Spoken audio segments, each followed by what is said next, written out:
I mean, at first I had it up against the clothes in the background, but no, this is perfectly okay. Yeah, I'm okay with that. Because that way they still can see that like I'm in a studio setting. All right. Then I'll push you over. Boom. Okay. All right. Thank you so much for attending, and welcome to Content That Clicks Marketing Workshop. Okay. Here we are going to talk about the variety of types of content you can create and how you can put them together to ultimately have the best marketing program for your business, brand, product, service, all of those things. If you just want to create, just be a content creator in general, then you can still utilize these tactics to be able to help grow your content. Okay. So for for us to get started, if you look at the slideshow, I do have on the second slide where it has the process. And this is where, of course, you'll see the different things that I just mentioned. So you got your photography basics, and then we go into videography essentials. Then editing made simple, marketing and posting, wrap up, and then the contact me. Now, briefly, if you look at, for example, the first one is talking about talking about photography. And the reason why, of course, I want to make sure that people understand the benefits of photography, of taking photos, right, taking pictures. And then, of course, we go right into videography, and then editing and the marketing. Now, you're probably like, why do you have it set up and broken down like that? When that's a lot. But for me, they all go together, okay? Because at the end of the day, we are in a world where photos and videos are very, very important. You can't just have one without the other, as well as knowing how to edit said photos and videos. So that's very important because you've got a lot of free software that you can use. So it's best to really utilize those free things, those free resources to make it work for you. And then also you know how to market it. So I make sure that I'm breaking down each step so that way you know how to put it all together. You might just do photos one day, do videos the next day, but you're still going to make sure you're going to do both in your own schedule and ultimately having it into a plan. That's really what you want. You have a plan, right?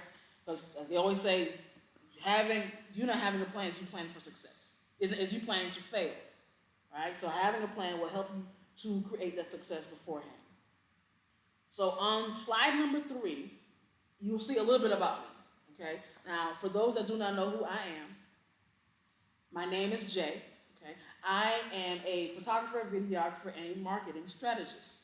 And I have actually been a part of many different businesses over the years since 2008, and I tell the story a lot. My brother gave me a Photoshop CD.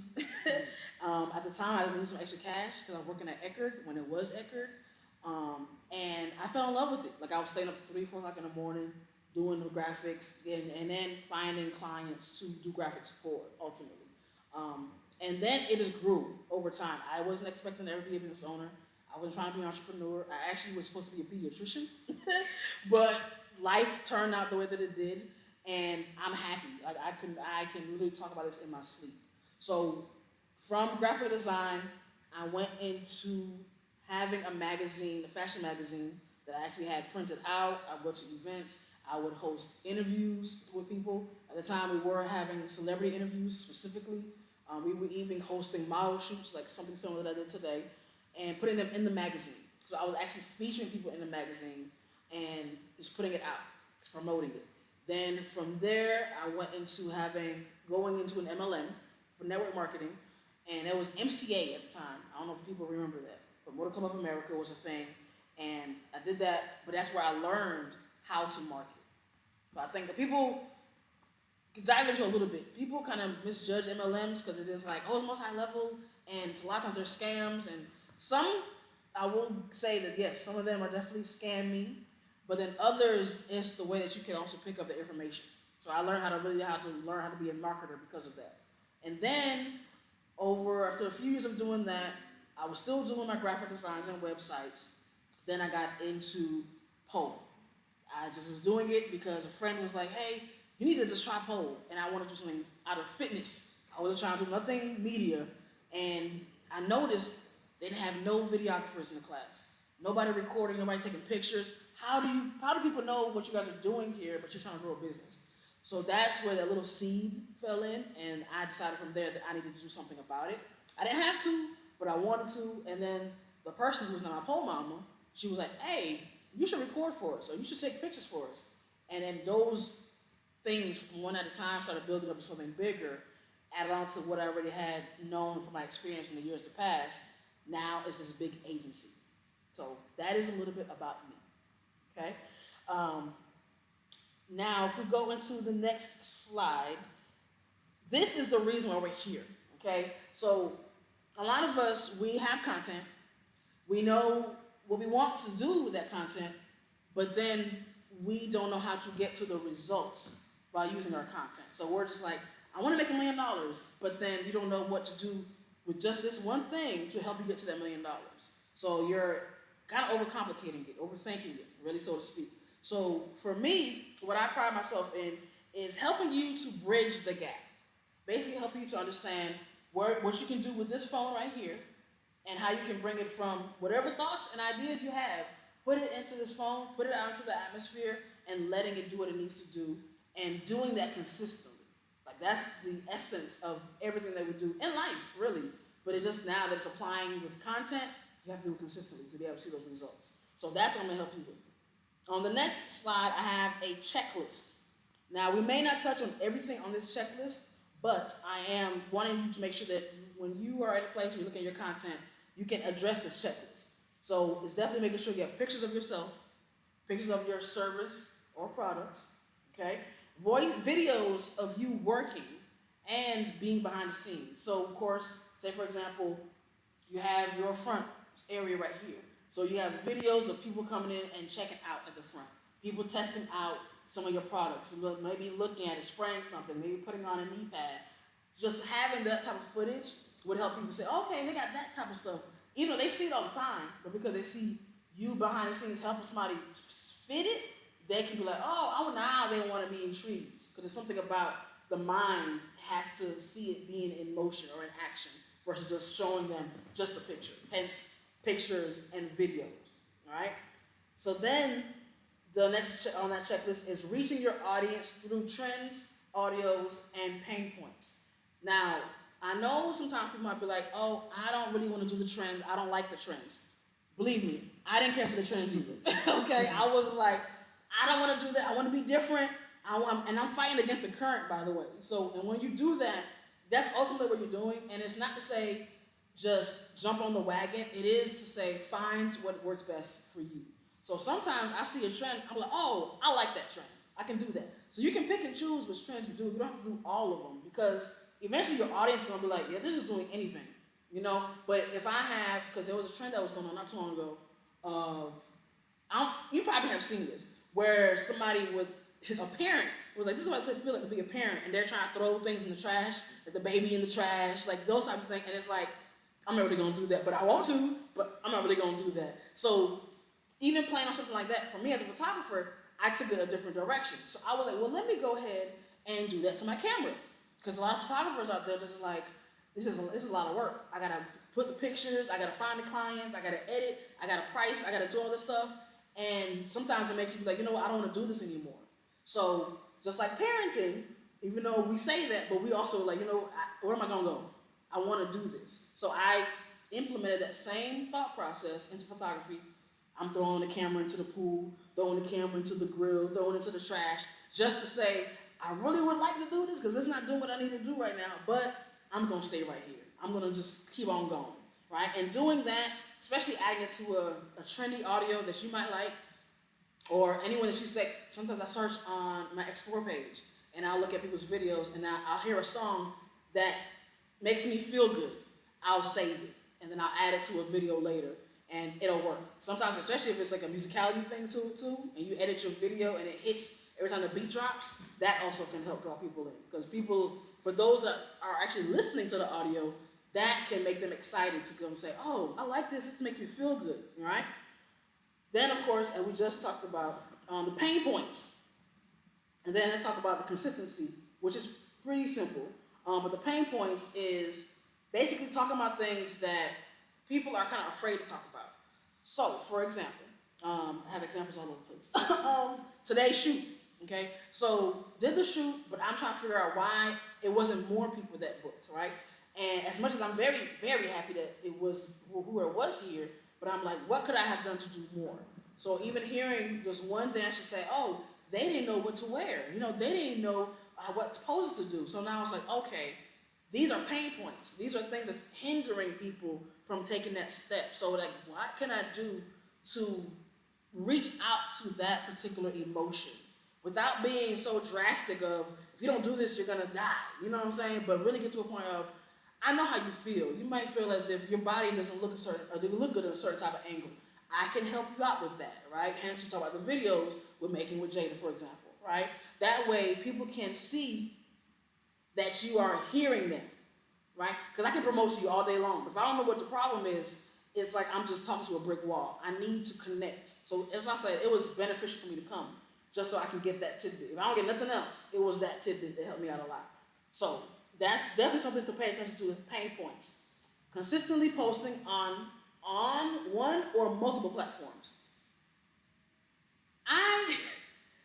Please post on multiple platforms. I don't say, I'm not a person that's like, oh yeah, you can only post on Instagram and let that be that. No, I feel like you need multiple. And the reason why is because with TikTok shutting down the way that it did, it can happen to any one of these platforms. All right? So I always want to make sure have you multiple baskets. Just in case one platform might, because this happened with Facebook. They shut down in the past during COVID. It was like a few days in that one particular year, it was offline. And then because Facebook owns WhatsApp and Instagram, all the platforms went down. So this is where you can't just say, oh, you got a question? I do have a question. Okay, go ahead. What platforms do you think are the most beneficial? Because I'm on Instagram and TikTok, obviously. Okay. What else do you prefer? Okay, so I prefer, if you can do Instagram, obviously, YouTube.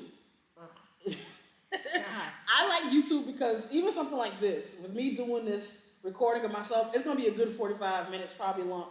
I'll give it like an hour max, right? I can really post this whole thing on YouTube, and somebody will actually be in their car and just listen to it the whole entire time they're driving. Because I do it. On my way coming up here, I put my audio books on YouTube, and I'll sit and listen to it. Same thing for somebody that wants to learn more about pole. If you have a whole session of you teaching somebody, or even a class, just doing it once a week, for example, and it doesn't have to be the whole class, because you don't want to give them so much for free, So even if it's just one particular move in that class, just having that on YouTube, somebody can search for it, how to do this pole move on YouTube. And they find your video. Now, of course, they're learning how to do that move, and eventually they're going to follow the page, so it's going to subscribe to it. They're going to like, comment, probably share it with their friends, probably try to find you on Instagram and other platforms that they actually use way more than YouTube. And it could go many different ways. So that's why I say don't just limit yourself to one, because people are everywhere. So, and then how it can hit on Instagram, it could hit completely different on YouTube. Where I've noticed that if I post something on Instagram and I'm like, that was a really good video, but only like 5 people liked it. But I posted on YouTube Shorts, I'll get like over 1,000 people that looked at the video.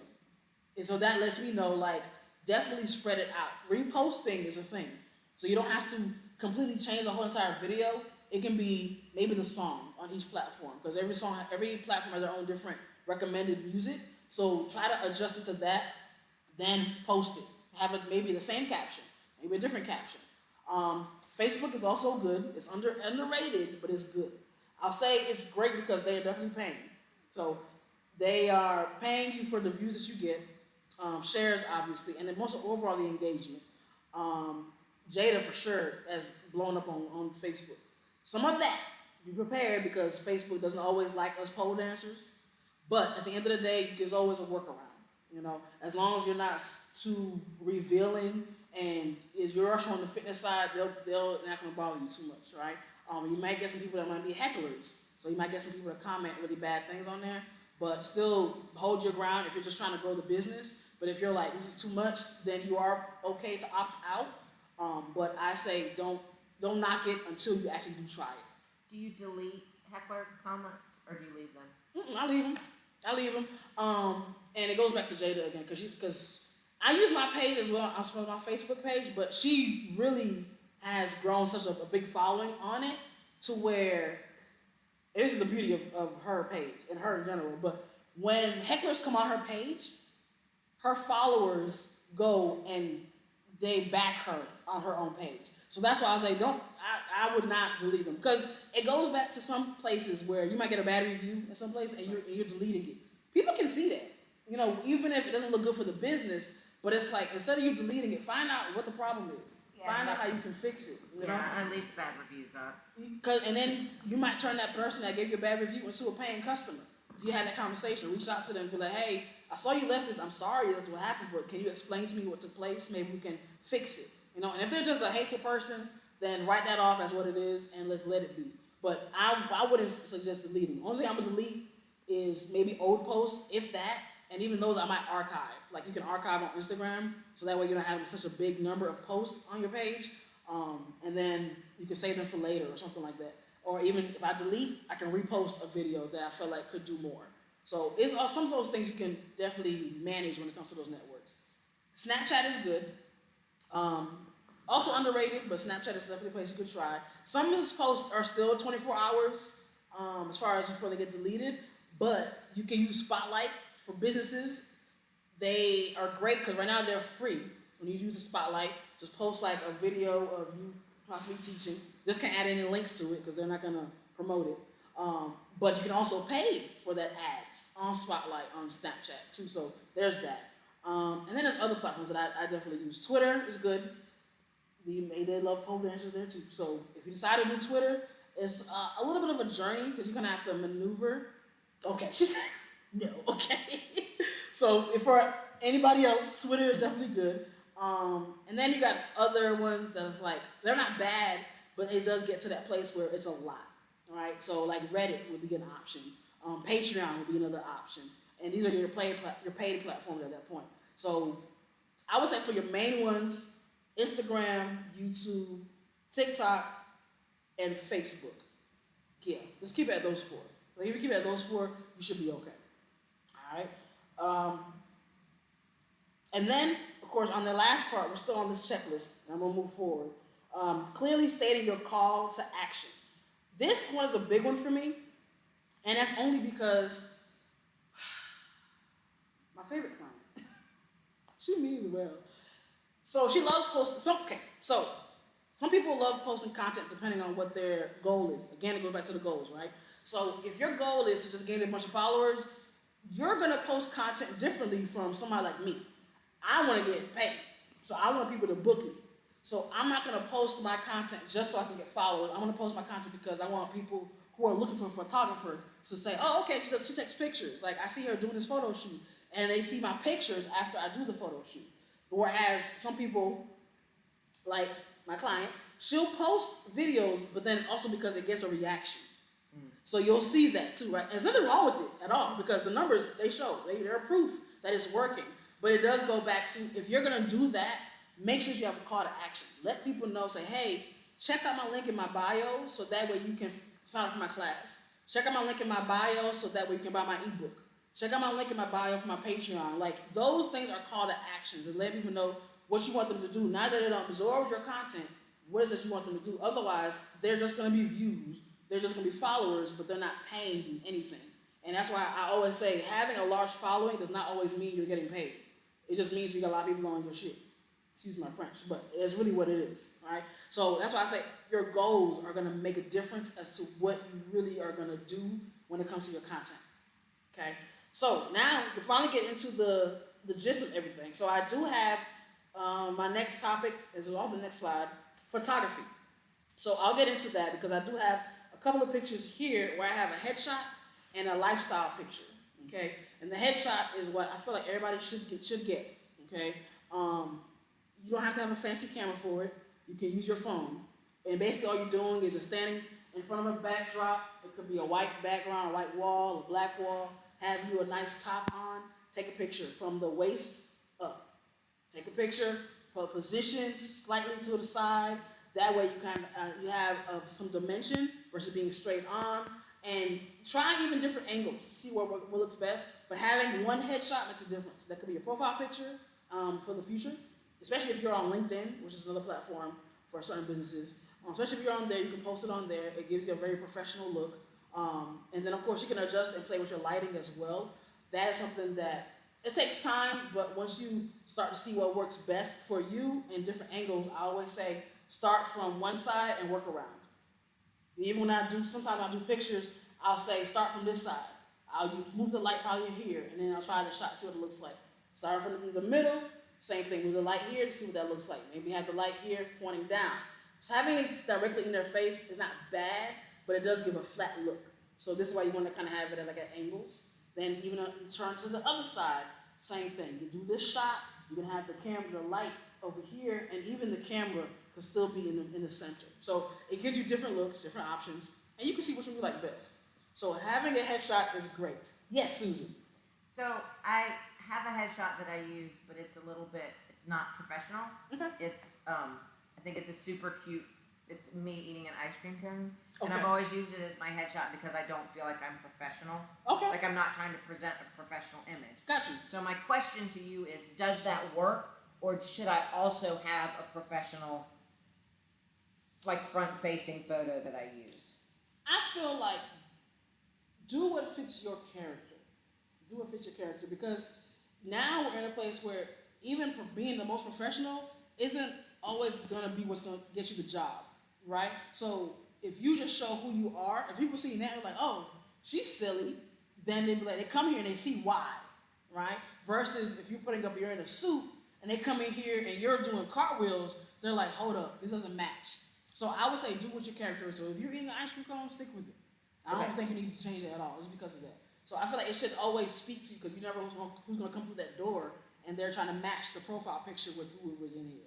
Right? That's why I've always kind of done it that way. Yeah. Because I don't want you to think that you're going to get super professional. Right. And you're professional, I am. but you're also a lot of fun.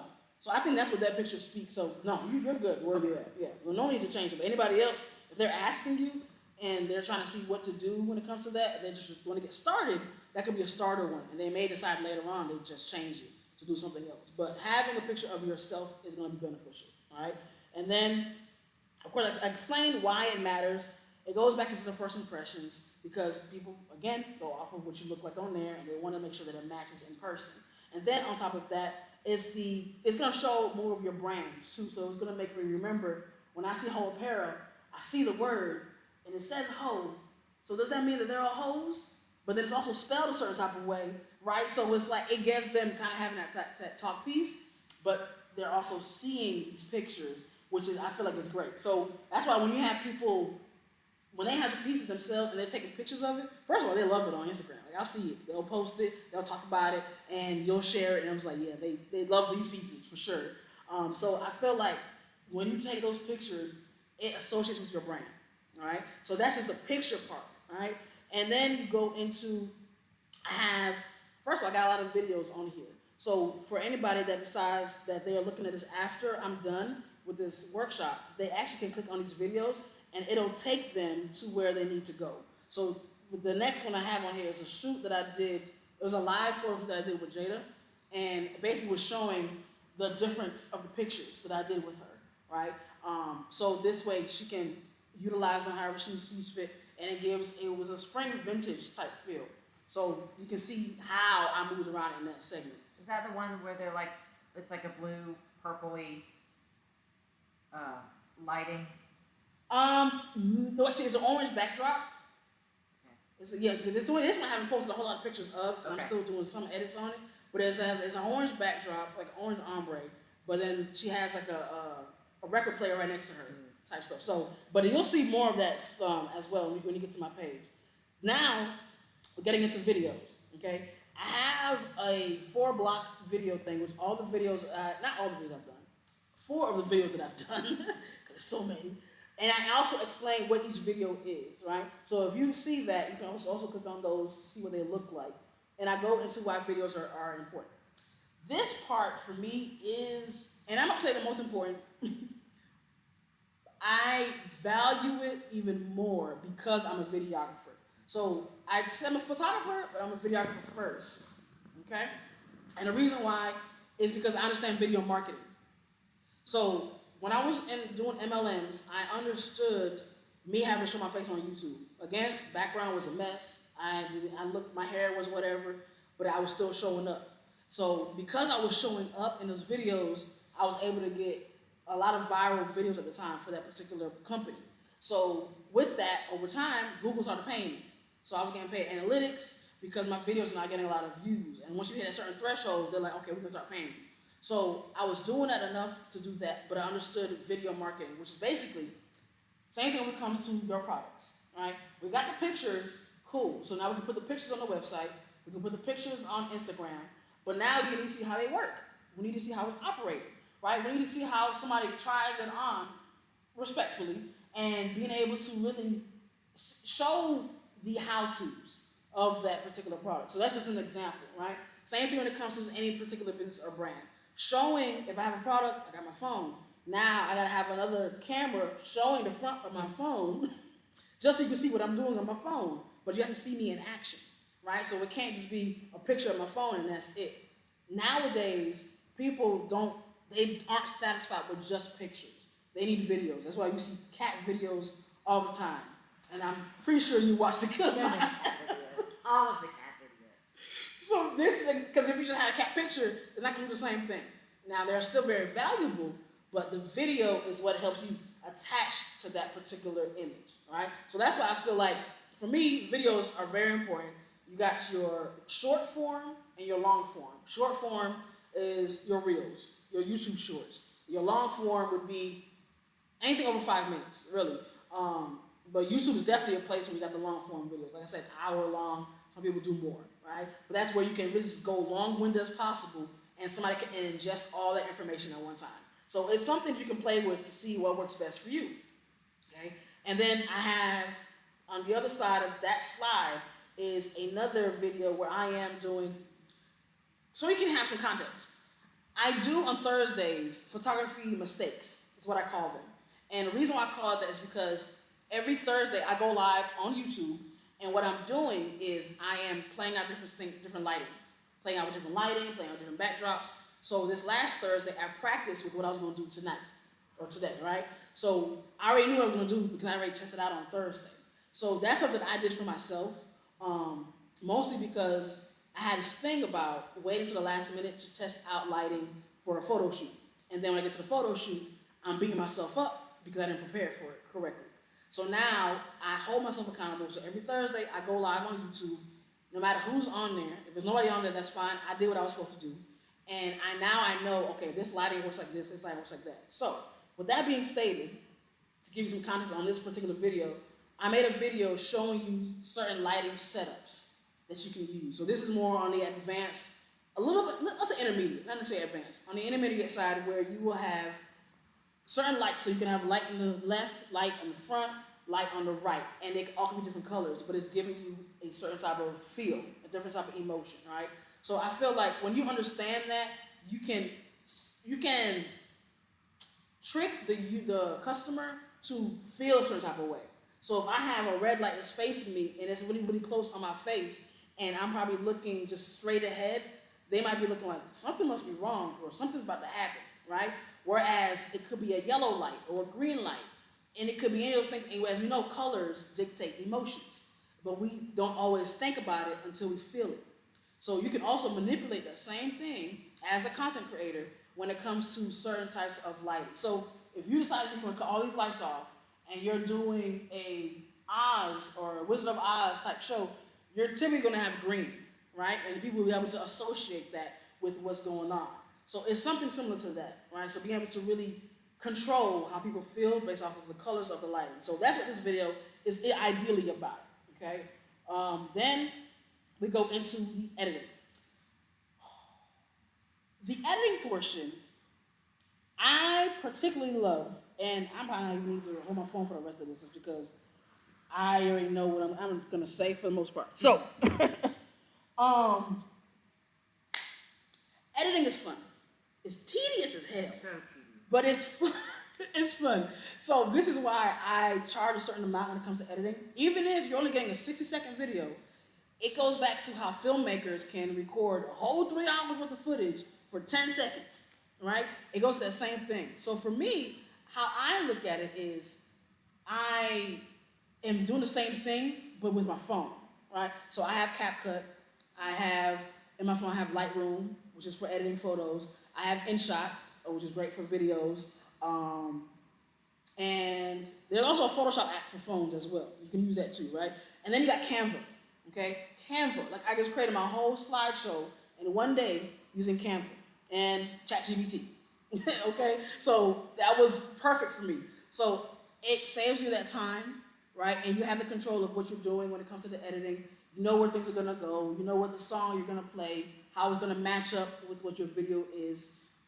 And it goes a long way when you take those extra steps to edit, because sometimes I do this because I suggest that other people do it. Sometimes throw a video up there because just have a video up there and have a text on it with an audio that's trending. Then there's other times where you need to sit down and actually edit the video. So that's you probably editing what I'm doing right now. I can edit this video into chunks. So I can say the most highlighted parts that stood out, put it in 1/60-second reel, and then post it. And then people would be like, oh man, she did like a whole speech. And like, where was she at? Like they're now, because of how I edited the video, they're looking at me as somebody who is a motivational speaker or who's at a business event, and I'm having these serious conversations with other people. So I feel like you should do both. Just throw something up there, but also take the time to edit. Once you learn these different softwares, you'll learn how to utilize them. For me, on a really great day and a really great edit, I use three of those softwares at once. So I'll clip it in InShot, I'll add the effects on CapCut, and then I'll add my logo in Canva. It's tedious. It is tedious. But when it comes out, people love it. Like, people really love it. So that's the editing, okay? Now, tell me if I'm going too fast. Cool, I'm just gonna have a question. Yes, ma'am. Sorry, I have all the questions. I've been waiting for this. So, editing in my brain, where I get lost is there's what you said, the actual editing, where I have 2 minutes of me talking and I need to cut it down to 90 seconds. So I'm cutting out the ums and uhs and dead space, right? But then, like, how much editing do you do, like, where you add cool effects, or you, like, put a filter on your face? Like, how much of that is necessary? Mm-hmm. Is it more just content? I do a lot of just content, and then I put captions, because I talk a lot, so I give people the words that I say. Right. Do I need to be delving into the realm of, like, the fancy effects and stuff? I do some transitions. Okay. I do some transitions. So that's fine. I'll say some transition is fine. The effects, it can be a little overwhelming, because sometimes you may not know where to put the effect at, but this is where the only reason I mostly use my effects is when I'm editing a performance. Okay. Because I know there's a song that's attached to it. So if I have a song attached to it, then I can adjust my effect to fit with that song. So, and a quick example, if I'm editing a performance video and they have a part in the song where crescendo is up, I'm probably going to have flashing lights leading up in that part of that song, and then when it gets to the part where it's like the big hoorah, I'll probably zoom in on there with an effect, like they have like the zoom in effect. So that's probably where I would do that when it comes to the audios. Now, just to have it in there, it can throw people off. I'll say that. If you're not sure where to place it, I'll say don't mess with it right now. But wait, if you have a song and you're like, I really want it to go to the song, then do that, because it'll make more sense. Because they'll see it doesn't match, and they're like, hold up, I didn't catch that right there. But if it's just like a soft transition, a soft effect, then you might be able to play with it and get away with it, right? But anything else, not so much, right? Now, I will say they have other edits too, where is the filters. So the filters are okay, because sometimes they will give you a more cinematic look, might give you a more joyous look. They might give you the grainy film look, like from the old days, if that's what you're going for, right? Depending on what the theme of the video is. So it really depends on what you're trying to do. So I would say, when it comes to effects specifically, don't do it to where, because you're not sure, you're just gonna put something up there. You can chill on it for a second until you have a purpose for it, because it will serve a purpose when you utilize it. All right, so that's what I would say to that when it comes to the effects. Perfect. Okay. So this is the editing. That's the editing portion. And then we go into the marketing.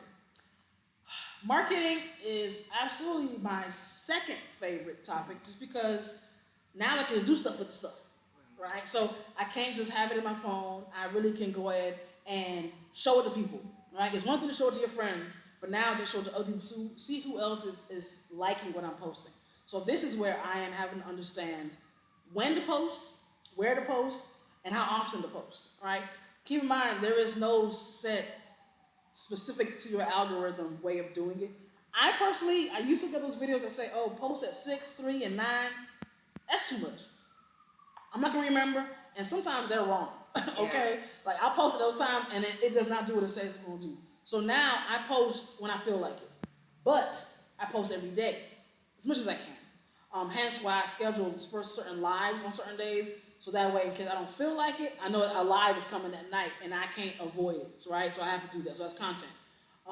But any other time, I am making sure that I am posting something, either that I may feel some type of way about something that morning. I'll record myself talking about it. I can post it in my stories. That's a post too. Just because it's not on your page doesn't mean it's not a post. It's a post, but people are in the stories. All right, so post it on your stories. And then if you're like, I don't know how people are gonna feel about it on Instagram, let me post it somewhere else. You can post it on YouTube Shorts, just to test out the audience.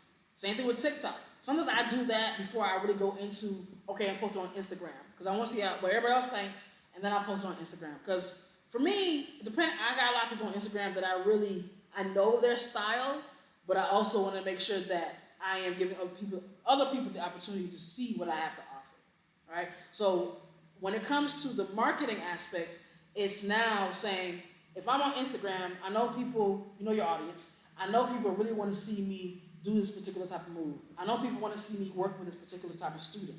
I know people are asking questions in my inbox, right? So sometimes we forget we can create content based on people are asking us. If we get the same question every single time, there's a reason for that. So we have to be able to address it. So as you making a piece of content for it, whether it's a video or a text post, hence Facebook, or it can be even threads. You can do it on threads as well, have a conversation piece, right? And that way you can see where people's heads are at. Thus, now you're like, okay, cool. So I know how you guys feel about this. Let me make a video about it so that you can feel more comfortable about this thing. So maybe that's what's keeping you from wanting to try pole, for example, or lyric, or silks, right? So when you start understanding what your audience needs is when you start creating more of that content. So, example, myself, as a photographer, I knew that I wanted to attract a lot of people who needed photos and videos. But Instagram is just interesting. I get more photographers that actually look at my stuff. And that's mostly because I will post things that photographers go through. So like, for example, I might make a video about somebody's asking me, why are you so cheap? Or what, for example, right? And then I can give them an answer through that video. Or vice versa, somebody can say, why are you so expensive? And I can be like, well, I gotta pay for this, pay for this, pay for this, in that same video. Other photographers gonna either say, that doesn't make any sense, or yeah, I go through that same thing. And I've had that numerous times.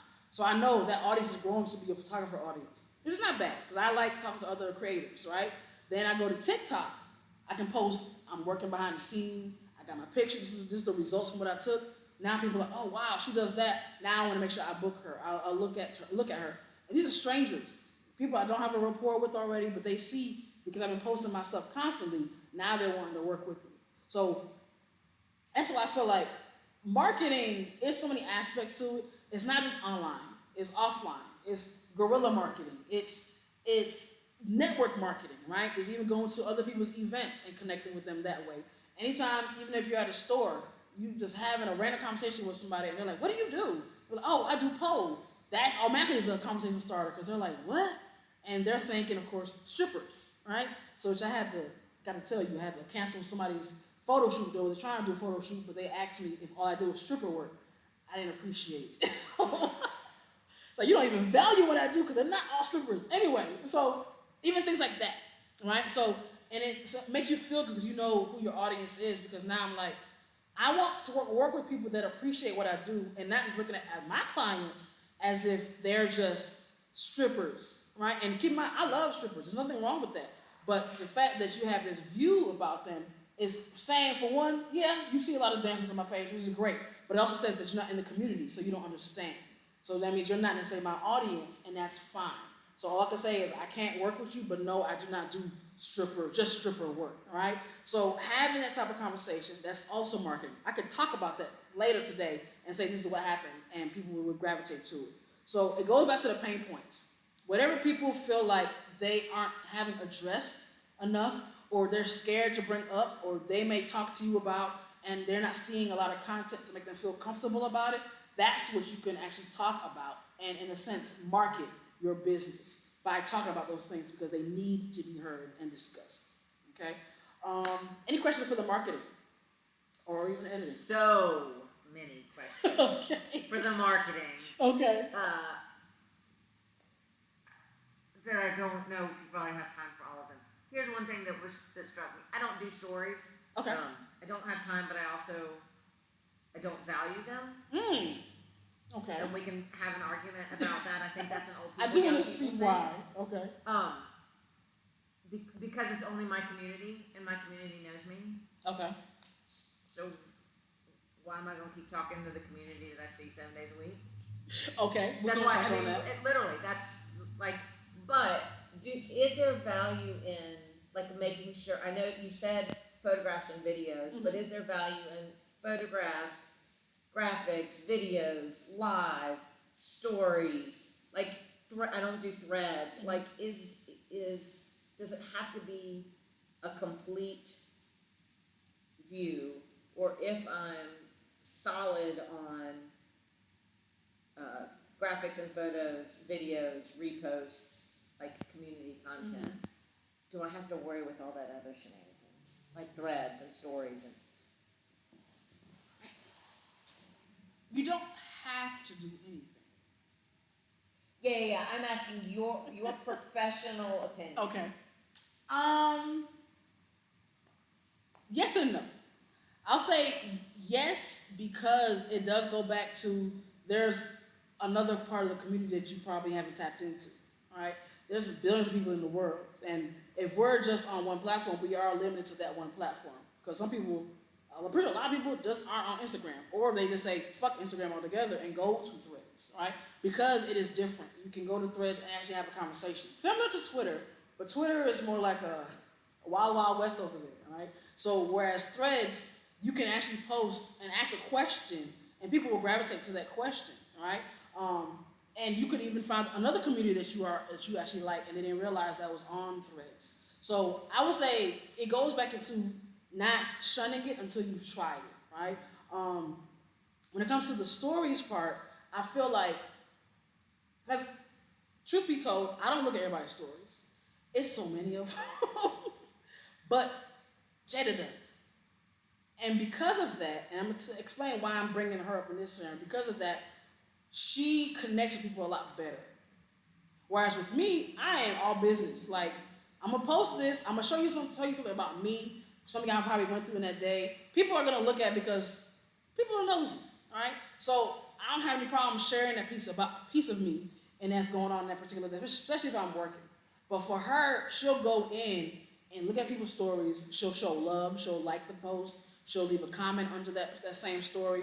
And then she'll go and you might reach out back to her and be like, thank you so much for looking at my stories. Like, I really appreciated the support.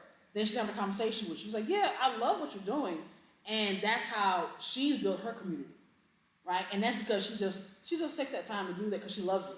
And I don't think it has anything to do with business marketing. No. That's just Jada, right? So that's something I have to realize over time. Like, I might not do it, but she'll tell me I need to. So I'm trying to get better with it. Because like I said, we'll go bounce off each other.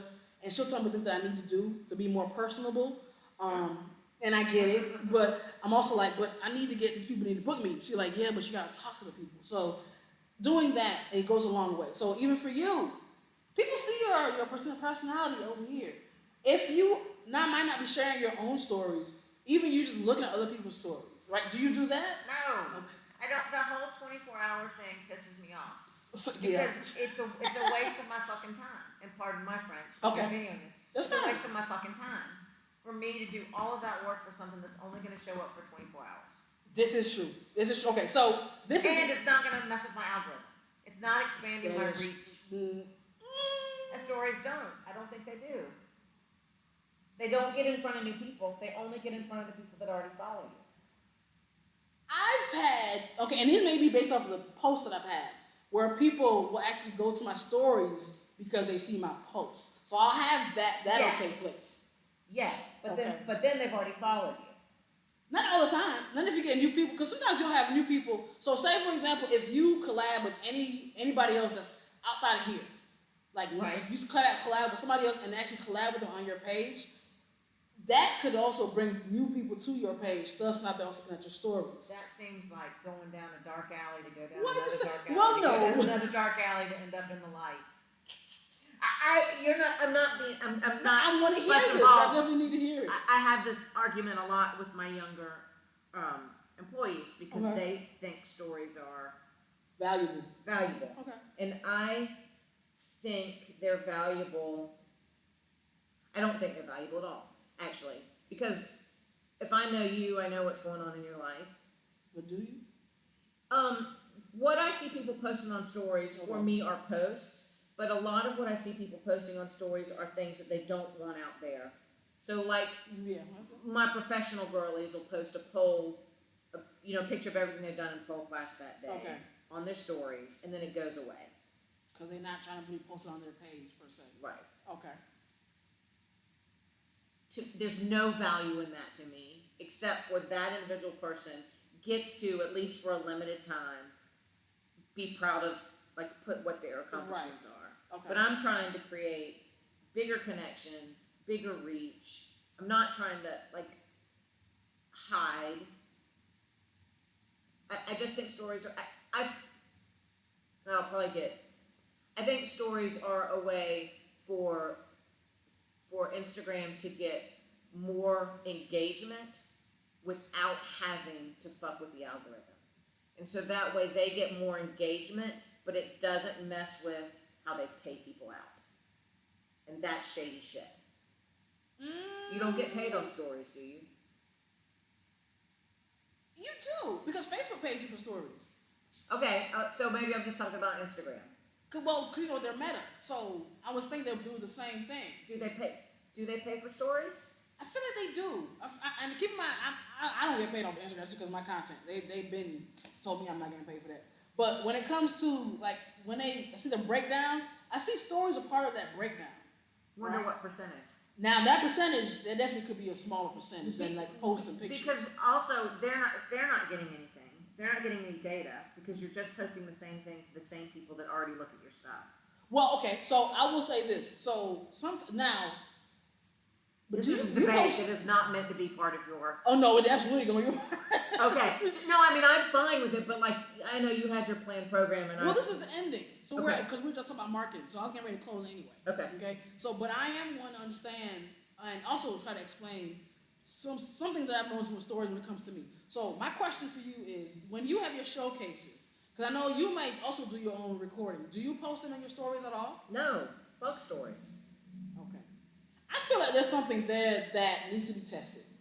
In my opinion, even if you don't talk, are you the one person that's using the studio page? Or yes. Okay. And the only way I use stories, if you tag me in your story, I repost you. Okay. So the only way I get anything on my story, I don't put my content on stories. I only repost. And usually, because sometimes you can do it, sometimes I can't. If I can save it, I'll put it on my stories and then I'll post it as a post as well. Okay. This made me think about something that people can use. It's a great method when it comes to business in general.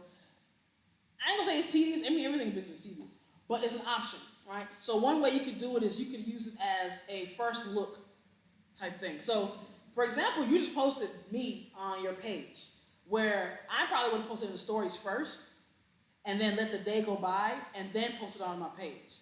Only because that way there's people know, oh snap, they just did this, but I don't see it on their page. So now it's gonna have them kind of do that double back situation because they're seeing your stories first. So I usually use that as a way of getting an insight before I make the big official story on my page. Can I ask you how old you are?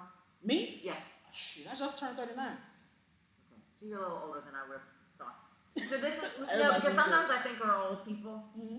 I ain't got time to go back the next day to see if you posted it on here. Like if I see it and it catches my attention, and it's on a story, and I want to like it's a pair of sunglasses. I'm like, fuck, I need to find those sunglasses again. Okay. But you're not the 24 hours. I'm not about to do. Okay. Right. That's fair. So for me, and I have my prejudices. We've talked about them all day long. My prejudice is it does not serve me. Okay. Therefore, I don't want to use it. But I also feel like it's shady shit from social media, because I feel like it's a way to get so much involvement that they don't have to take into consideration, and I don't want to feed that machine. There's a talk piece right there, but I'm gonna leave it alone. Okay. I'm gonna accept that, but I feel like that could be something you could really address. Like, I feel like that could be a topic you could bring up. Almost like it's okay, because it almost can go back into saying, we're being used by the government, for example. Now, use the things that the government is a part of, almost against them, but for your own benefit. So in that sense, I would say, well, talk about that on the stories. Like, make a post about that. Yeah, I don't like stories, and this is why. You might get other people that feel the same way and having that talk piece. So it could be a place where you just want to maybe slightly vent about business things, because I think people need to also hear that too, in my opinion. And then I did a vent about UPS and tariffs recently, and I got a good bit. Not on stories though, I just did that on my post. And that's okay, but even it still goes back to the same thing. You can still either reshare it to your stories, or just start off with the stories. So it could be either or, but it also can be the simplest thing. So if you're not always actively using your stories, just keep resharing what you already do on your posts to your stories, and let that be that. You don't have to worry about looking at who's watching it, none of that, because it's going to do what it's going to do. So I should, if I put it on a post, I should put it on a story as well. Absolutely. So. Can you schedule stories? You can't. Fuck off. No. I haven't seen that. No. Fuck off. So stories is a big no-no. That's fine though, but this is where it goes back to, you don't have to do all the things. You can do what really makes sense for you. I'm just saying this is what I do because I had to learn. No, you're teaching me, and my brain is like, it's stubborn. Now you release the story once a week. Fuck off. That's what I said. Fuck off. But that's fine, because you might change your mind some months from now. So you might be like, hey, I'm in the stories. I might see a story from you, and I'm gonna click on it. I will. You have convinced me enough to at least do the test. Yeah. And see what if I do a story that creates engagement, so asks for something. Exactly. Please put in the comments if you saw this, or if you like me, or and just see if I get more engagement that way. Yeah, and it's try it all the time. It don't have to be several times a day. It don't have to be several times a week. It could be maybe once a week. Just to get that insight. And then when they see you pop up, they're like, okay, what's this about now? And then they go into that. Keep on, you got people that's in Atlanta and New York, and people that everywhere is looking at you. I'm gonna go on my stories every day, and I'm just gonna go on and be like, and fuck off, fuck off, and then I'm gonna get on. That's a good one. And we're just gonna see what that gets me. Fuck all the way. I personally and I feel like that'll speak to who you are, so people would understand. How do you feel about stories? Fuck off. That's content right there. See, we just did it. Okay. Yeah. So. Not to accuse you as a marketing tactic we just did, but it technically kind of is. No, it is. Because you can really be like, express how you feel. Be like, yeah, I don't really care about stories. And then you could, if you have an audio that matches, that's fine. If not, just you doing that and then just walking off and maybe having a silly audio attached to it. It'll make people be like, oh, she's serious. And then they'll also explain why they possibly don't like it or why they do like it. Because everybody wants to give their 2 cents at the end of the day. So I think we did something there. I think we did. No, you've definitely you planted seeds that nobody else has been able to plant. So thank you for debating with me. Yes, no problem. So was that it for the marketing? Was there something else? I feel like something else on the Snapchat. Yeah, so much out. Okay. Snapchat. Yeah, that one. And again, the 24-hour thing. Do you really get people? Yes. That come to you. I mean, I know Snapchat's a whole new world. Like, I know girls are getting paid. Yeah.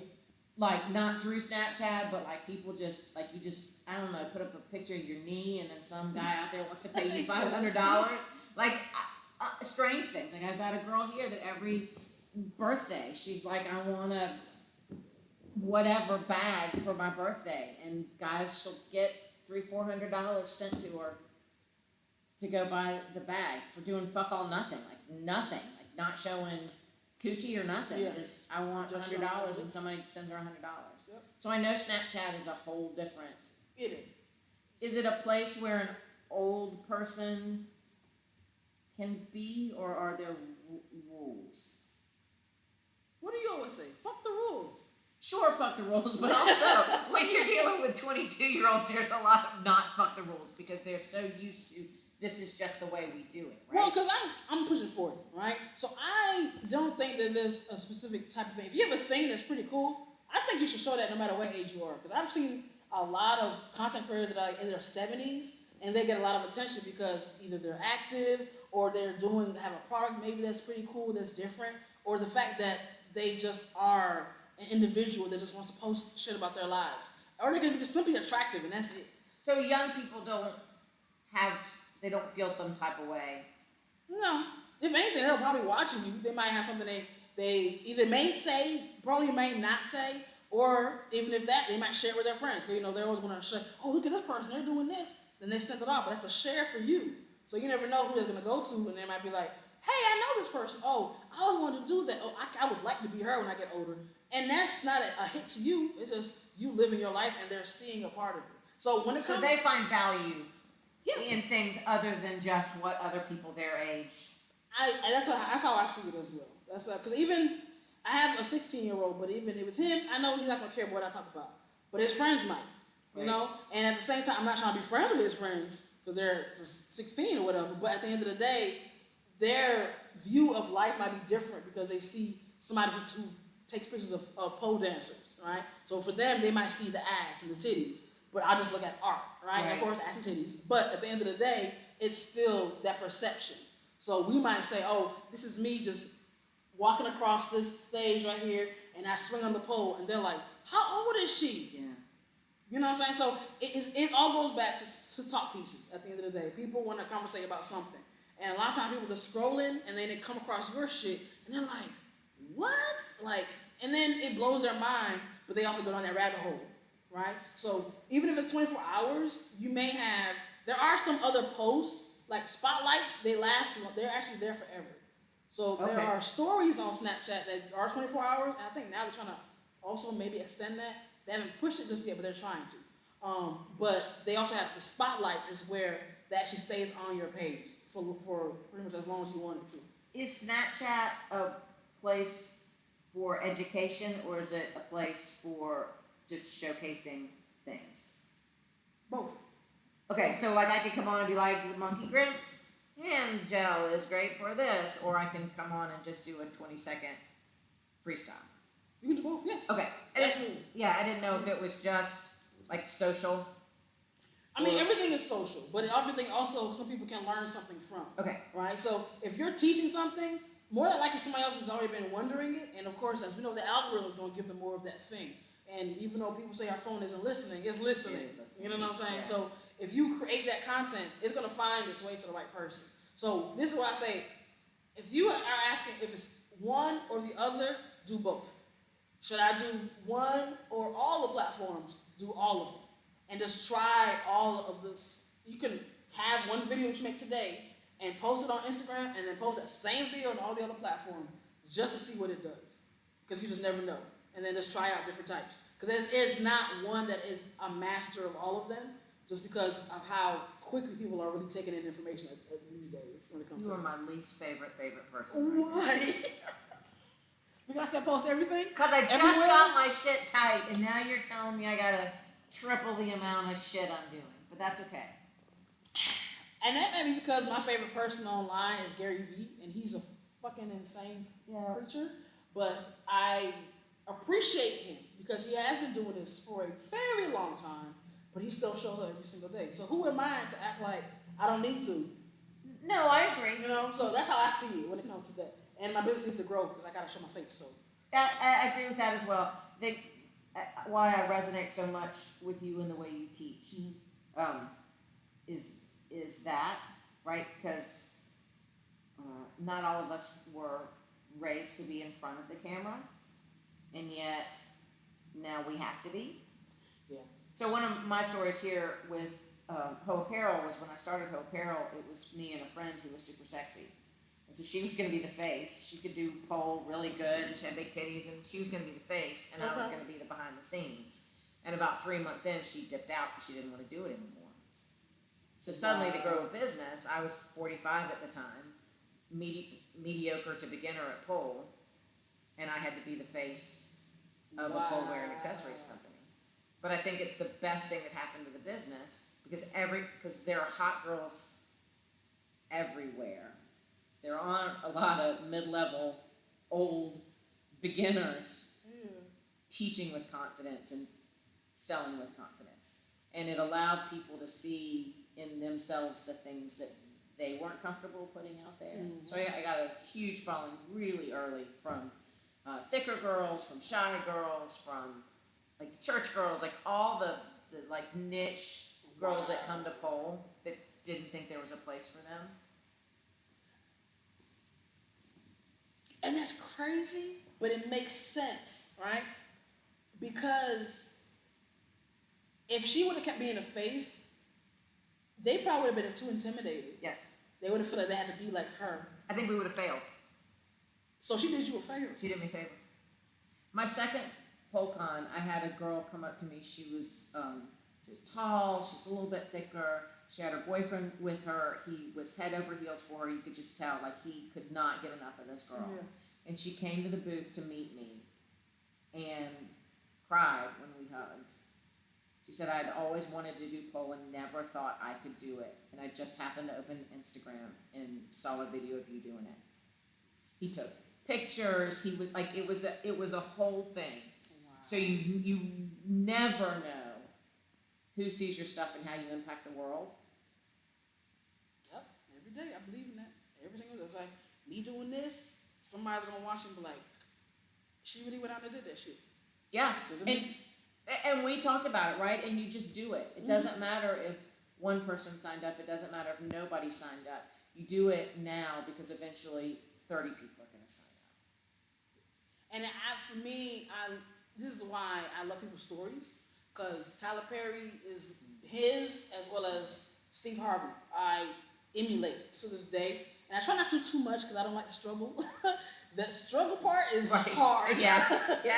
But I did it. God, I don't need to do it again. So just give me the prosperity. But anyway, when it comes to Tyler Perry, even when he was doing Medea, nobody showed up ever at the beginning. But he just kept doing the shows. He just kept acting, kept having his actors act with him as if there was a full set of people out there. And now I look at it, right? And same thing when it comes to Steve Harvey. Him doing his thing, being homeless for 3 years in the car, and finally was like, you know what? I'm gonna go ahead and go for it. And that's what the sacrifice he had to make, right? And now look at him. So that's why I'm like, even for us, me and you, we're here having a conversation, and for us, it's just a conversation. But because it's being recorded, I can take this conversation and I can build on it later, and people will be like, who's she talking to? Where is she at? Then look at the map. So I said, I don't mind the maps being there, because people are going to be like, what's going on? What's happening over there? And I'm going to put underneath the video at Studio Hope, South Carolina. I'll be like, isn't she in Atlanta? What's she doing all the way out there? It brings that conversation, right? So, and then people also get to see more about me, get to see more about you. Now they're trying to see how we even link up. Yeah. How the hell these two people get close together? You know? Then we go into that whole thing. So it's the connection. That's why I say it's the connections. And I know you say it's a lot of work, fuck the stories, or even having a conversation with one person at a time. But that one person at a time could be the next Beyonce. No, I believe that the body work I do, the reason I got hooked into it is because I remember very early on, the man that created it said, if we help one person's light shine brighter, even if it's just a little bit brighter, the whole world's a better place. If you help one person's light shine brighter, just one, you've made the world a better place. And that's why I get out of bed and do what I do.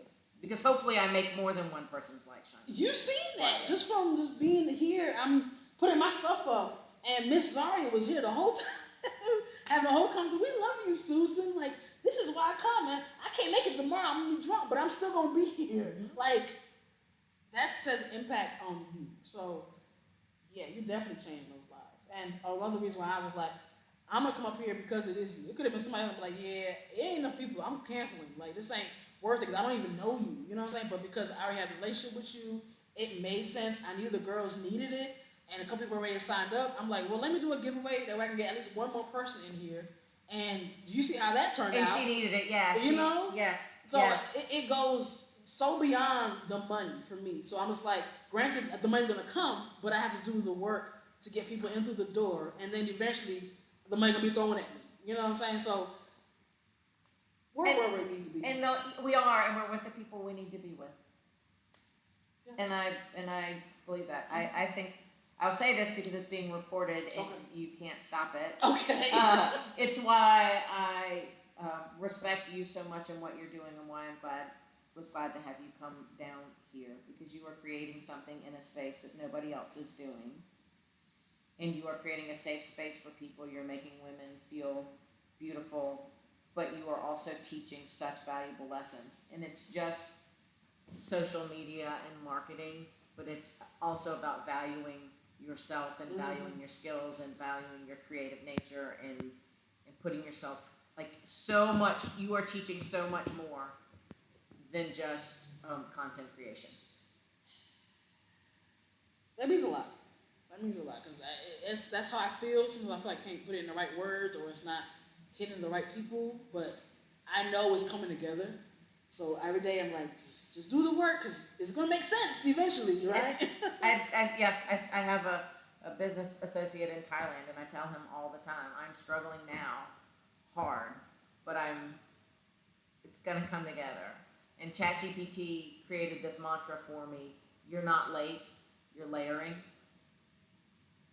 Yep. And then you got a great assistant right there. ChatGPT gonna get you right. Kai is his name. Really? Kai. Mine is Saul. It's S-O-L. Saul. Did you ask him?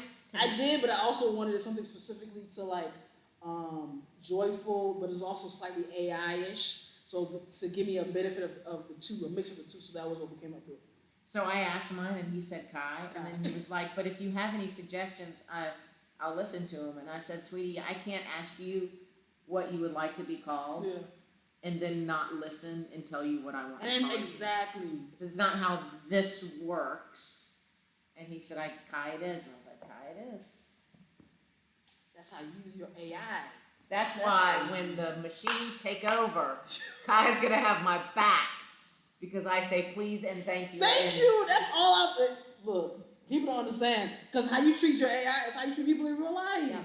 Like you can't gonna turn around and be like, they're gonna take over. Well, what did you do in your past life? 100%. When the Terminator comes down, I can just be like, hi! And then a computer's gonna turn on somewhere and he's gonna say, go left, go right. That's right. People laugh, you think that's dumb. That's some real shit. That is some real shit. I'm gonna use him, he's gonna help me get my life right, and he's gonna save me when the machines take over. I think you're right on track. And I think we're also on track for the ending of this because there was nothing else left but the marketing was the last thing. And then we got into the my hatred of stories. Yeah. For a while. It's okay. We're taking steps. Mm-hmm. It's steps. Steps. Bringing it all together, which was basically what we kind of just did, right?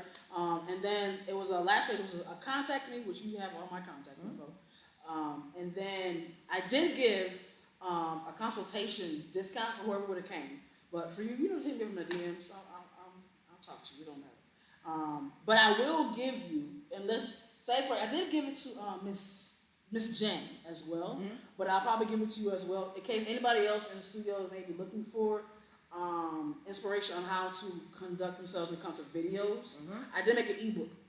It's been out since the beginning of this year. It's basically how to be a successful videographer from your phone to your DSLR camera. So basically, making money with your phone first, and then going into saving up that money to using this. And to this day, my assistant, she uses her phones for major events. So, and it comes out great. The quality is still great. So it's going back into understanding to use what you currently have just to get to where you want to be. So you don't have to get all the fancy shit right now. You can start off with something simple. So, and who gets that? How do they get that? Do you just give that out to people that you like, or is the ebook available if they come to you? Oh, it's available for purchase. So it's on my site. Okay. Right now for $20, and it's a full ass ebook. Like ChatGPT helped me out with that too. But it gives you all the steps, like from the video angles, the cameras to get. We're starting off with using your phone, the lightings, positions, different settings to understand, all the way up until how you can make a business out of it ultimately, so you can get paid. Because that's how I started off. I didn't have a camera like this at first. I just went ahead and actually I got this camera like some months after I started, and that was a finance camera, and I'm still using it 3 years later. And then it started getting my iPhones. I had an Android at first, which wasn't doing a whole lot. Sorry for people who like Androids, but got the iPhone. It did really good, and I'm still using it. So, and I use both now. You know what I mean? But yes, it is available on my website for $20. But I will be giving you the link itself. So if anybody else is like interested, you can tell them to go to the site. Yeah, I'll put your check it out. I'll put your site on my link in bio. Okay, I appreciate that. Yeah. I appreciate it. And that is all. Hooray! Thank you. Thank you. It's my pleasure. We did pretty good.